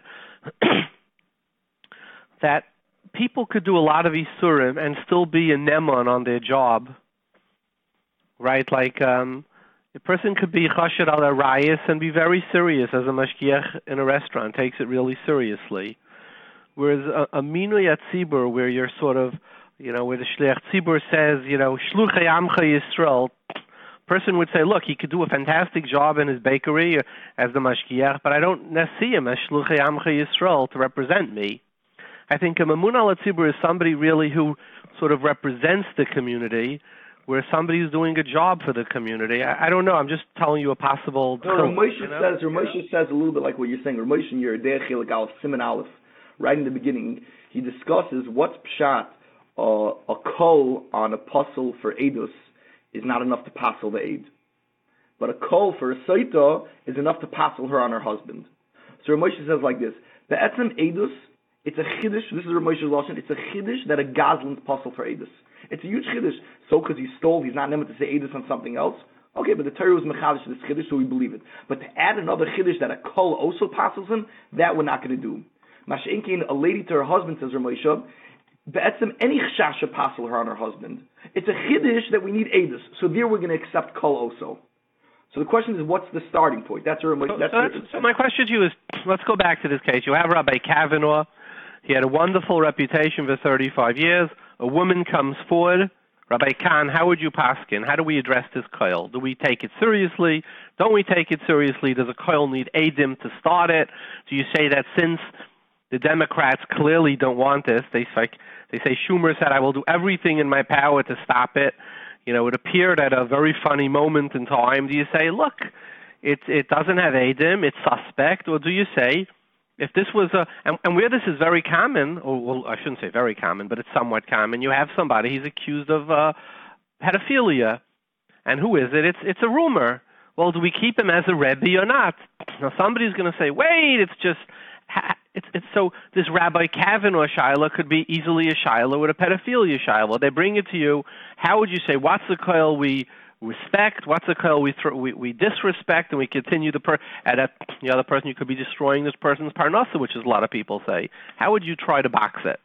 So it seems like clearly from Chazal we respect the koil. The Gemara says a person is not choshen unless there's something really there, so we respect the koil. Then the Gemara gives us the yotzim and aklaus when we respect the koil, and then we say, okay, we're going to dismiss it. And the Gemara says, if you know it's coming from oivim, if you know the koil was started by enemies, if it started, according to most places, not except at Tzemach Tzedek, if it was started by enemies, then we dismiss the koil. So over here we would have to look in a question of pedophilia. A child, is he an enemy of the Rebbe? Was there a pre-story that this child was kicked out of yeshiva? Not anything to do with this story. So let's assume in the case of a child, you say it would pass the enemy test. Now let's go to a case of Kavanaugh, Rabbi Kavanaugh, who is is anti-abortion. We don't know that, but he's certainly conservative. Would you say that this woman falls into the category possibly of an enemy? So not me. Based on the little news that I read, it seems like the conspiracy was that it was coming from Oivim, that they were saying that enemies started this rumor. They had a personal agenda against him. They didn't want him to be voted in. I would go like the Mishnah Berurah and Nun Gimel, that they have to be Moshe Bezdin, which they didn't really do. They just did some hearing, but they should be Moshe, people who would really look into the kol. And if they see that it's coming from Oivim, then the kol is dismissed. That's how Shulchan Aruch would look at it. But I want to be makdim. Just because Shulchan Aruch would look at it that way doesn't mean that the secular system is meshubah to look at it that way. Yeah, we understand that. We're talking, but let me. So you say you'd be Moshe Bezdin, but let me do a counterpoint to that. That the Shulchan Aruch in Nun Gimel that says that you shouldn't be Moshe a Dayan, or you could be Masalik actually, where it's talking about over there. You could be Masalik a Dayan, and if there's a rumor, you said a Bezdin the Magen Avram. What constitutes a koil? Because, for example, the Gemara in, I think it's Ksubis on Daf Lamed Vav says that for something to be have in other words, the Lashon is Yotzal of Shemra Filubi al Dusay. For something to be a Shemra, the Gemara in Ksubis says you need two Eidim to create a Shemra. So here you don't have two Eidim. At best, you would have, what would be considered maybe the equivalent of one Eid, assuming a woman would be an aid in this case, according to the Ramah Lamed Hay. But you see, you have one aid. Could one aid create a koil? So in Hilchas Soita we paskin that one aid could create a koil. We find that a lady herself. That means even though the Rashba, I think it's brought down in Bais Yosef in the end of Siman Lamed Hay, the Rashba's matmiya when he found out that there were certain cities who were accepting Eidus from an Eid Echad and from a lady. He wrote a very sharp lashon in the Rashba, like find me the makar for it. That's what he wrote to the person. But the Ramah passes like the opinion of the Truma Sadeshin, that's something that's only negaya ladies. Ladies are neman. And what's fascinating is when the Ramah brings it down, the Aruch Shulchan calls it takanas haga'onim. It means meikar adin v'amdu shnei anoshim. You need two men. I think it's the lashon of Machab. I think is it's takanas haga'onim. Lashon of the Ramah, no? Whatever. Continue. I'm sorry. Yeah. So the Aruch Shulchan stresses about the takanas haga'onim. When the Ramah says the word takanas haga'onim, the bir hagra, he brings the makar and chazal, and he says the makar and chazal is like we find a chaya, a midwife is never to say what the child is, when the child came out, who is the child from. So it seems like the Goyin understood that the Kanas HaGoyinim, either it was the Goyin is bringing like an Asmachta Ki'ilu, where we found ever in Chazal that we gave ladies an Neemanus. So we're saying now that we made the Takana, we treat it like a Chaya, that she has a full Neemanus. So once we makabel the Truma Sadeshin, and even in Yabia Omer, Vaad Yosef, he says even Svardim are noig to be makabel this Takanas HaGoyinim, and Vaad Yosef has an Einikel named Vaad Toledanu who has a sefer called Mishpat Eidim, and he's machriya like that, Halacha L'maisa, that we should be makabel Eidus from lady, and even an Eid Echad, and something that only they could be made, then that starts a kol, and like that I think Paskin is Tzemach Tzedek, and the Shal Shuvas Marsham and Rabbeinu Chaim HaKoyin, so much so that the Halacha is Paskin, if a lady says that a man is chasing her, didn't do anything, he was just acting inappropriate, we don't kick him out, we don't punish him right away just for chasing, but we get an order of protection, the Shulchan Aruch says, and we make him move out of the city. So we take very strongly koilis from ladies. Now, once we have the kol, now we have to do the due diligence of Bezdin or Zayin Tuvir to find out what's really going on. So basically you say that the way the Halacha Paskins played out almost identically through an FBI investigation. The question is, would an FBI investigation be enough to meet the Magen Avram standards of Moshiv Bezdin al-Kacha? But assuming that the FBI, which is our higher investigatory authority, was given free rein, what happened in American political system, both the Echad, the acceptance of Echad, and the review of the Echad, and the acceptance of the woman as an Isha, almost played out almost perfectly like it would in Halacha. I think so. The question is how. I don't know exactly how the FBI, what evidence they based, what testimonies they take, but there is a system Shulchan Aruch had to find out, and then there's a system also to find out if the person did tshuva. They're both. I think they're both played out clearly in Shulchan Aruch, and we had these stories in Keseda in tshuvas from the Rishonim already, where people were choshed other people, and koilis came out against sheichtim, against rabbanim. There's a tshuvas rivash that the Ramah quotes, where there was a person who. He was a Rav, and a guy said, he's talking to my wife inappropriately, and the Rivash writes exactly what to do. I don't think this is a new topic in Halacha. Well, Dayan Khan, thank you very much. It's been really an honor to speak with such a young Goyin who's Kamamish, it's Munach B'Kufsei, Shulchan Aruch. Thank you very much for your time. So we have the honor of having with us on the phone from London, England, the Rav of Kehilath Ahavas Yisrael, Dayan Elimelech Vanzetta. Before that, he was the Rav of Chile. He still is Av Bezdin in Santiago. Goes a number of times a year. Welcome, Dayan Vanzetta. Thank you so much, Rav David. It's a pleasure to be with you today. So, Dayan, we've had a case in America now where a nominated Supreme Court justice at the 11th hour, on the eve of their being voted on, a woman came forward and she said he had attacked her 37 years ago while in high school and attempted to be Meemanus her. And the question is, if this was a case in a Rav, you had a Rav in a city that who had resigned, and now they were looking to replace him, so they were doing probas and shtellas and speeches, etc., and they find somebody they like, and they're about to vote him in, and the 11th hour, a woman comes forward, and she says, 37 years ago or 35 years ago, he attacked me physically, he tried to Meemanus me, and therefore, I think you should consider that before you make him your Av Bezdin or your Rosh Ha'ir or your Rav or your Rebbe. Or name the Hismanus ala Tzibur, the spiritual Hismanus. And you're the Dayan, and they come to you and they say, Dayan Elimelech, what do we do? How would you respond? Well, indeed, it's a very complicated issue. As a non-American, I was following what was going on in America with the hearing in Congress and one testimony and then the other testimony and the ensuing FBI investigation. And indeed, it was one of the points I mentioned to my Kehilath. How would we handle this had it been presented to a Bezdin? It has happened even in our city over here in London.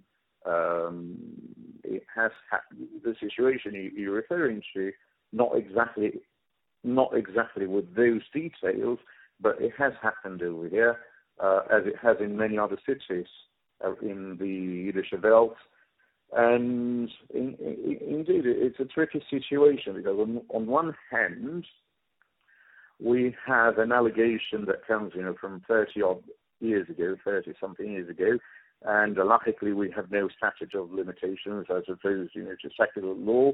In halacha, you can always bring a case. You can always bring something to Bezdin. But on the other hand, there are no agents. We have no witnesses apart from the person, in this case, the person herself, the one who's bringing the accusation, and the person who's being accused of this is being makrish the accusation and saying no such a thing has ever happened. So one of the first things we need to look at is whether a single testimony or a single accusation, because it's not really Eidas, it's not really Eidas because it's the Balgava himself or herself in this situation, so it's rather an accusation. Is this a credible accusation or is this a libelous accusation that has no that has no doesn't have a leg to stand on? So that it would require, tremendous shikul hadas. It requires a lot of due diligence, looking into the issue.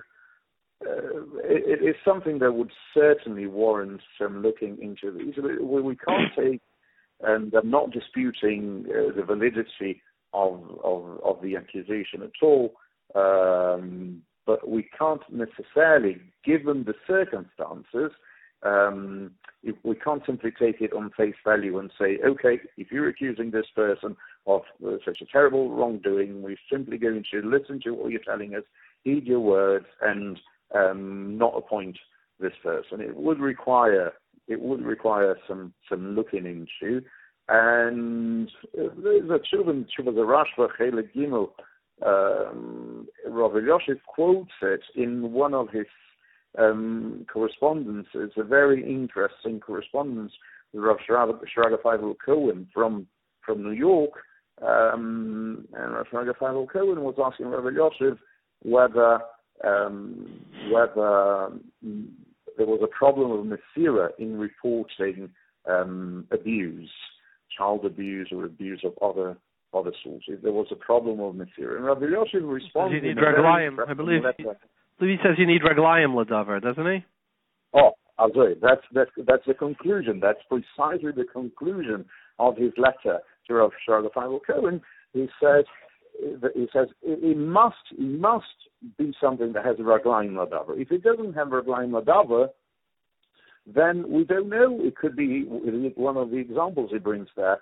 He says hypothetically the student could be upset at the teacher. And again, I'm not trying to make light of the situation, but Rabbi Yosef makes this point. It must be a Raglayim Ladavar. It must be something. It must be something that has mamashes. It's not something, stam as a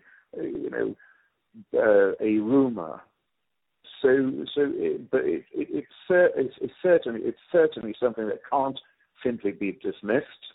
It would require some looking into it, some investigating. But on the other hand, it wouldn't be completely dismissed offhand.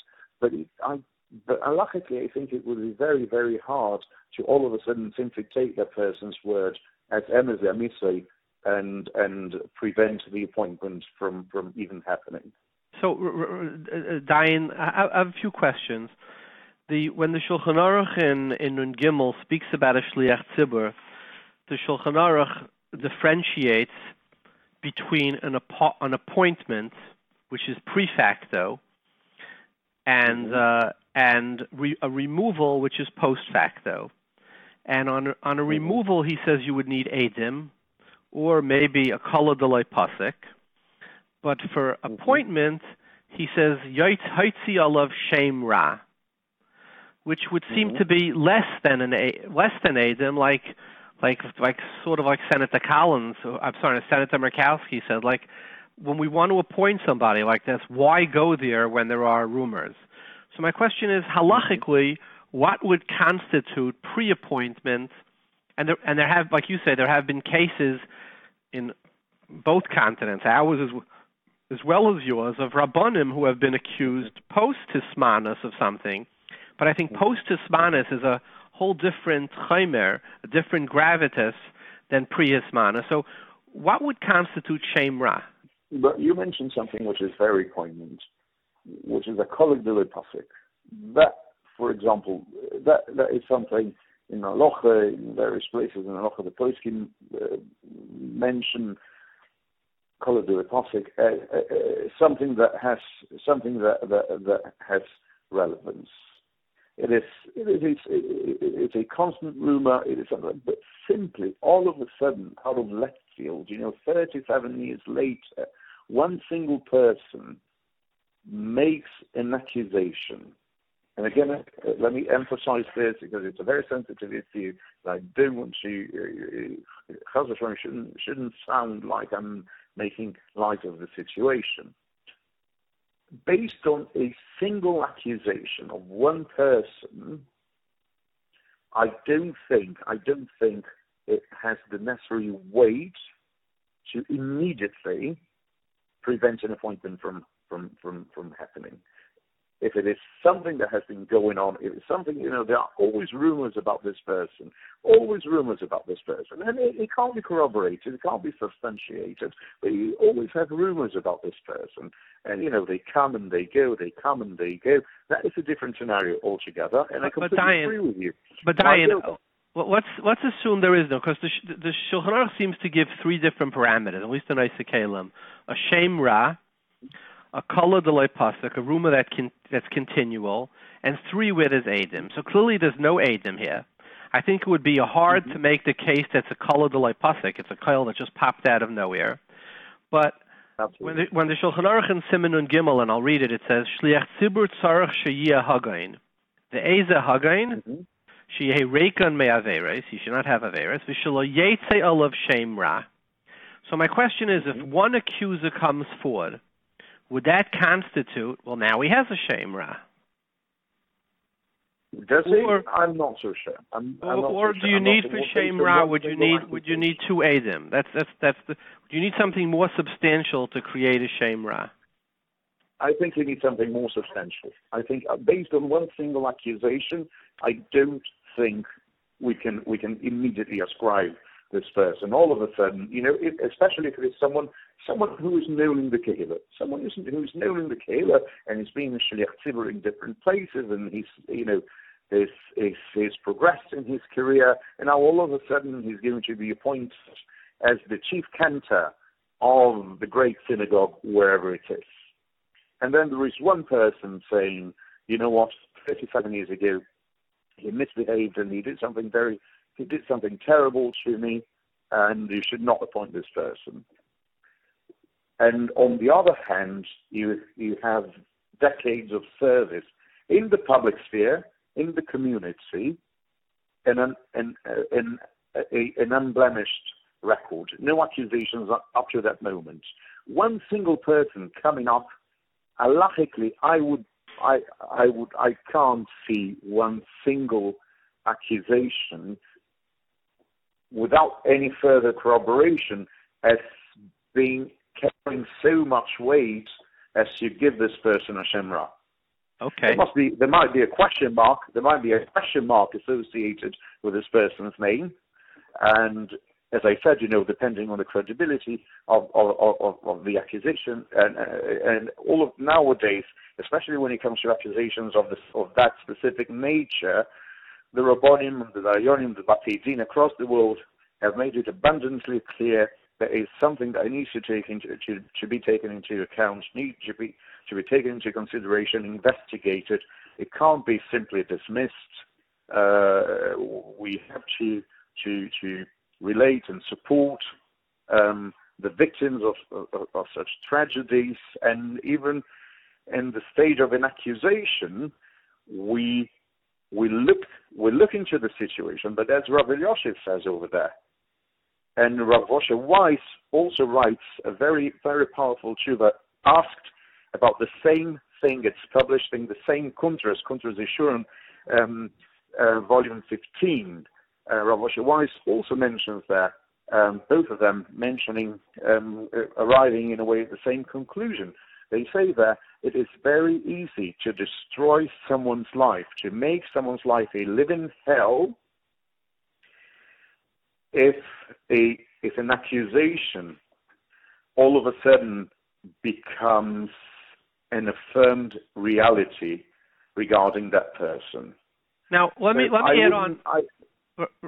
Continue. I apologize. Yes. No, not at all. Okay. So Rabbi Dayan, let me ask you a question. In the Gemara in Psachim on Daf Kuf Yud Gimel, the Gemara brings Shloisha Kadosh Baruch Hu Sainam. 3 the Rabbeinu Shalom hates. One of them is Haroya Dava Erva B'Chaverei Umeid B'Yechidi. A single witness to come forward to accuse. And the Gemara says, like, Tuvia was chayte with some type of an Avera, and Zigud came forward singularly to accuse him in Bezdin. And Rav Papa, ironically, gave Malchus to the accuser. He said, because since you can't prove your point, all you're basically doing is destroying this person's reputation. And he says it says Lo Yakum Eid Echad V'ish. He gives a pasuk to. So, do you find it somewhat ironic that apparently it would seem, according to the Gemara, that not only don't you believe the single accuser, but a single accuser who creates a public spectacle to destroy the other person's reputation is doing ill towards society. So here's the debate.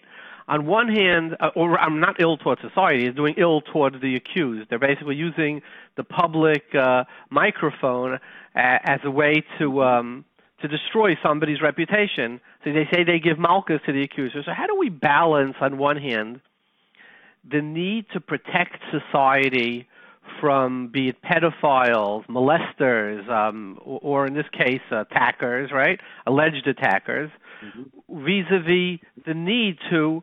Rav Papa took the opposite view of it. He said, "We're going to give you Malchus." How do we, as a Dayan, how do we balance those two seeming almost, the tension between the two of them? And without contradicting the words of the Gemara, but I think that in our day and age, unfortunately, the perverse society in which we live the situation is we've seen too many cases, and we've seen too many cases where people remain silent. And Rabbi gives his opinion, and the Gemara says, this person should be given malchus, but that was only after the fact. There's a situation in which you have a person who should be given malchus, and on the other hand, conversely, I think that the approach of established Batei Din nowadays is not to discourage people who know something to come forward. On the contrary, people are encouraged to come forward, and indeed, in specific situations, in that same letter we mentioned at the beginning of our conversation, Rabbi Yossi's letter, when he quotes the Rashba there, which is also quoted by Rav Osher Weiss, the Rashba says that there are certain times in life in which we need to think outside of the box. I'm ad-libbing in a way in English, explaining what the Rashba means there. There are times in which we need to think outside of the box and even come up with extreme measures and permit now things that we would not permit before in situations when an avera or a wrongdoing has to be prevented, corrected, so on and so forth.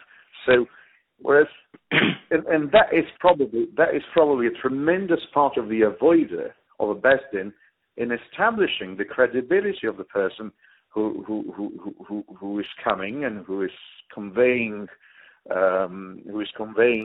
a message, even though we find in the Torah there is a requirement of Shnai Eidim, Shlosh Eidim, we need 2 or 3 witnesses, Yakum Esadover.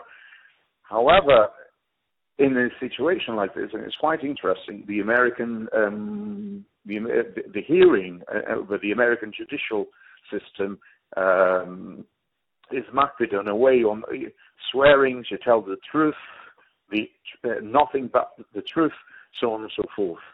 Or if a person is an observant Yid, he can affirm instead of swearing. He can, there are religious grounds there for this dispensation. In a way, wouldn't that be somewhat equivalent to what a testimony of a single witness triggers anyway, which is for the person, the accused, the respondent, makes a shavua. He swears that on the matter that is being dealt with in Basin, and what happened there was one witness. So there's neither here nor there if the second witness was disqualified, so on and so forth. However, I think that there is room and there are dispensations, and we, on the contrary, if we were to adopt, if that was the de facto approach for everyone, unless you can come to Basin with a second witness who is going to corroborate your claim you can't come to Basin, that would be a tremendous. I think that would be incredibly detrimental. So what do we do with the Gemara then? What do we do with the Gemara? And the Gais Neemanus brings it to Halacha. The Gais Neemanus in Hilchos, beginning in Perek Aleph Hilchos Eidus, he said, "Lamadnu Eid Echad she'edei b'chaveri avein davar she'in roy lashbiei lo ye'ez alav v'm he'ed loika mishum da'afik shum bishalayu." He's destroying the person's reputation. K'namrina b'psachim gabei tuvya v'zigud. So I emotionally and logically certainly agree with you, but this Gemara is problematic, isn't it? I think, yeah, but on the other hand, we are shluchim of those who came before us anyway. Our Batei Din, nowadays no one has smicha, an unbroken chain of smicha, Moshe Rabbeinu. We are shluchim of those who came before us. We're in a lower madrega. I'm not saying Chaz v'Shalom we shouldn't heed or keep the words of the Gemara, but everything is on a lower madrega. Our spiritual level is on a lower madrega. Everything is on a lower madrega. Our behavior, our overall behavior, maybe things that happen today did not happen back then. If someone nowadays, if we are, even though we have the din of Korov the Apostle, we have the din of Korov the Apostle when it comes to giving edus. Nowadays, the majority of Hadin will not betray us edus, but they will hear people who are lachikli the Geder Korov Apostle, and they will hear that testimony, and that will have some relevance in the reaching of a decision, of a psak. Why do they do that? How are they able to get away with that? No, because it's not B'Torah Edus. It's not B'Torah Edus. B'Torah is, whatever it is. If you need to clarify something, and the only person who knows it is, if the only person who knows about an accusation, yes, the only person who knows about a serious accusation, if happens to be a lady, and she's the only one who could be called, as happened, as I mentioned at the beginning of our conversation, as happened, unfortunately, a number of years ago in our town over here. The vast majority of people who knew, who had more details about the problem, the matter, the serious problem that was being reported, the vast majority were ladies. And they accepted the testimony of the women. And they were heard. I'm not saying it was with Trillis Abus, but they were heard, and their opinion was taken into account in reaching a decision whether or not to remove someone from Rabbanus. Yeah, Rabbi Dayan, is it possible that the case where the Shulchan Aruch says he shouldn't be heard, or the Gemara says he couldn't be heard, by the case of Tuvia, is where he was making monetary damages, which he knew he couldn't prove, so all along it basically turns into all you're creating is destroying the person's reputation. Whereas where it's a case of lafrushe me'isura, where it's a case, l'mashal, somebody saying something, the Ramah, for example, in Siman Chav Ches and Chayshim Mishpat says an Eid Echad is not Neman, should not be listened to on an Isser that was Nasa, and it's considered a Moitzi Shemra.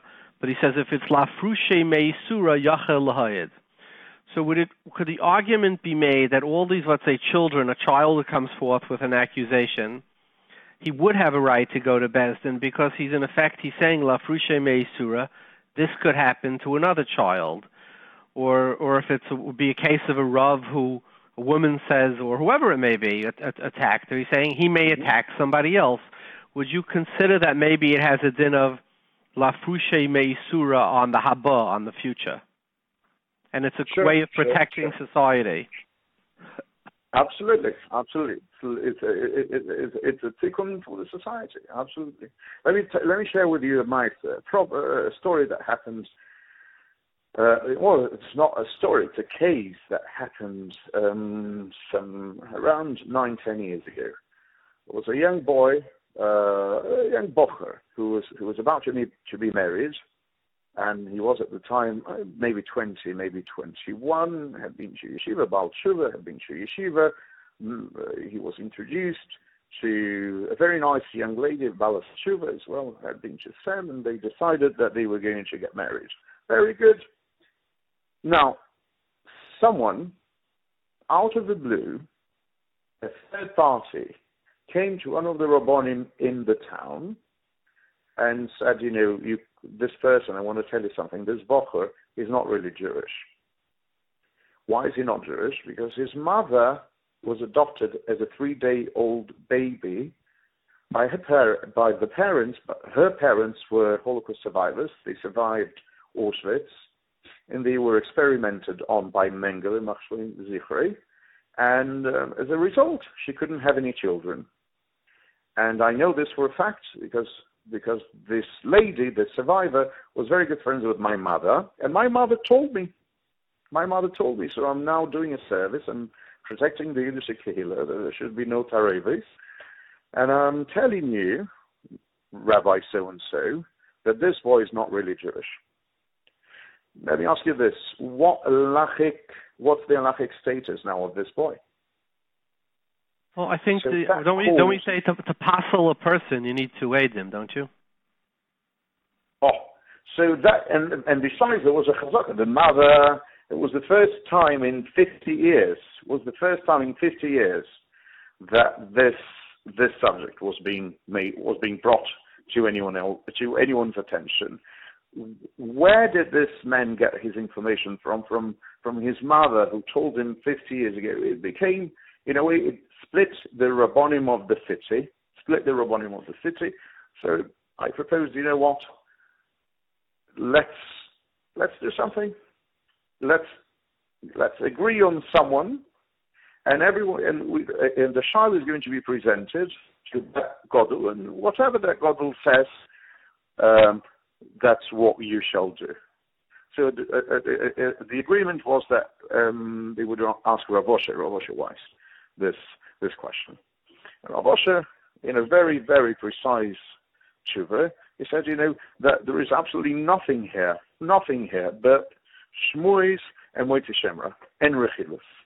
So that we can all of a sudden say there is no aiders, there is no nothing. There is someone who is saying something who could be incredibly detrimental to this boy, to his future wife, to the mother, to the Kehilath, to the Sholim HaKehilath.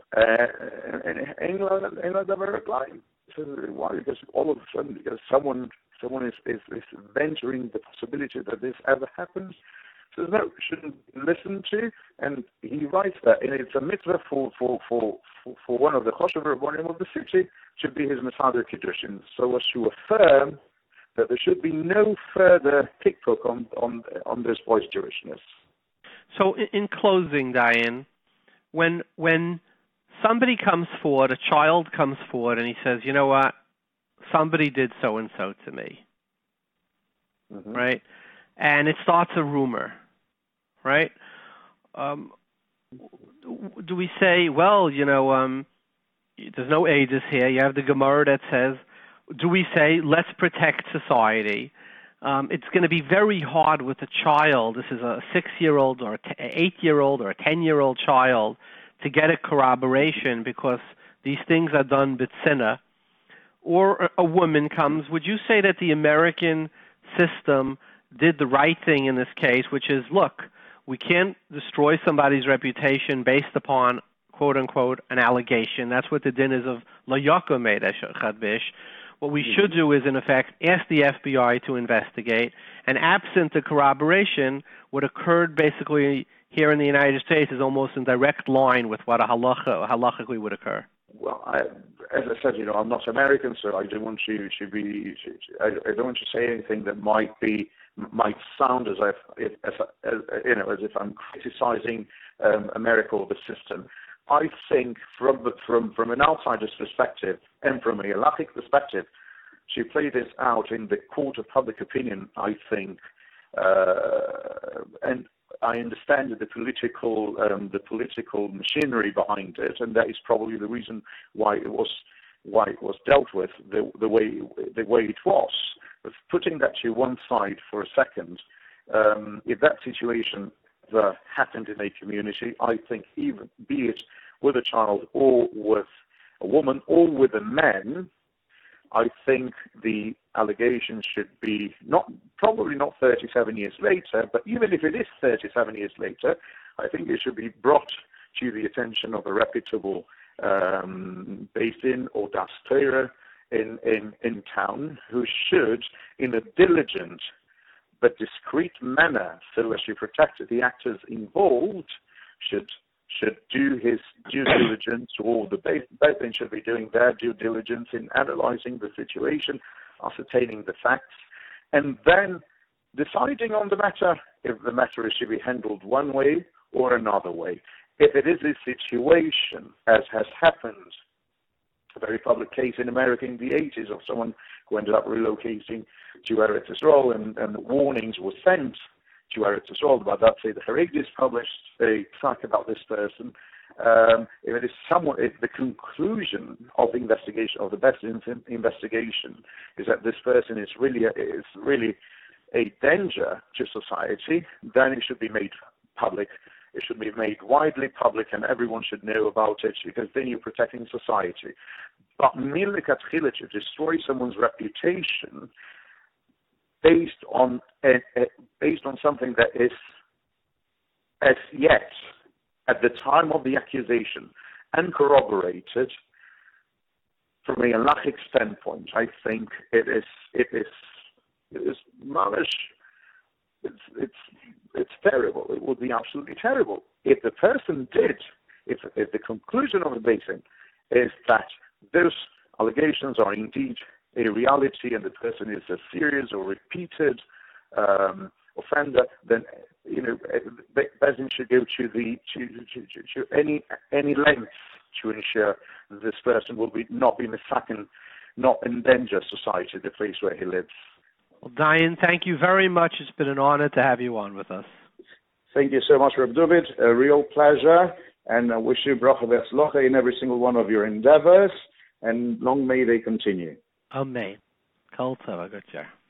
Thank you. We have on the phone with us Reb Meir Seewald, who's an advocate of victims of sexual abuse. He is a Lubavitcher Chassid. He went to Lubavitcher Yeshiva in Crown Heights, and he has dedicated the last number of years of speaking out on behalf of members of sexual abuse. I believe he has a website that posts a wall of shame. Welcome, Reb Meir. Thank you. So, Reb Meir, on one hand, getting predators off the street who would attack innocent children of every type is a type of hatzalas nefashis. On the other hand, putting somebody's name on the wall of shame is an act of great responsibility, because it indeed does shame the person. How much Neemanus does somebody need? Like a child comes forward, or a woman, and she says, so-and-so molested me. Similar like to the Kavanaugh case. If this lady, Dr. Ford, had come to you and she said, Mr. Kavanaugh assaulted me, and you called him up and he said, I totally deny it, what would your response be as somebody who runs the wall of shame? So it's a tricky answer when we're involving what just recently went on, and I don't want to compare it, because with the case, it turned into political.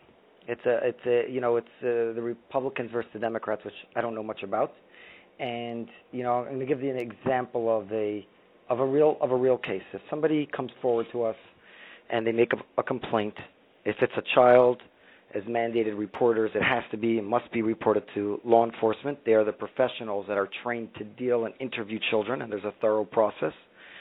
And if it's something that happened many years ago, first thing is, when people come forward to us, it's not about posting their abuser. It's not about putting him in jail.